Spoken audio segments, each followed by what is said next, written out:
अस्सलाम वालेकुम। मेरा नाम अकबर बीबी ते मेरा मुंडा टुटा डिग्गा सी तो बांह टुट गई सी भाई मैं मुंडे दा ऑपरेशन कराया 2 बारी। पहली बार कराया बांह नहीं ठीक हुई, दूसरी बार मोड़ कराया बांह ठीक नहीं हुई। तो कोई भाई मेरे एक मुंडा है ये वड्डा है जेड़ा डिठा ते दी बांह टुट गई। गरीब बंदे न करन इचू न कमावन इचू तो मेरा की मसला हल कर भाई। दोबारे मैं चेक कराना ऑपरेशन दा, पता नहीं हुण किन्ने पैसे मंगदे हुण किन्ने नहीं मंगदे। गरीब बंदे आ, नहीं गुंजाइश नहीं भाई मेरे को भाई पैसे नहीं जा तो मैं बच्चे ने चेक करावां, मेरे को इमदाद करो। साड़ीदार बंदे आ, सब्जी दे कराने वाले आ।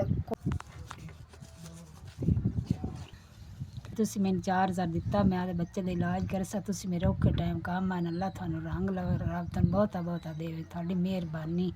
अल्लाह थानू बहुता बहुता भाई देवे। तुसी मेरे बच्चे दे 4000 रुपया भेजे, मैं इलाज करसा, वो बांह ते लेसा भाई। थोड़ी मेहरबानी, शुक्रिया।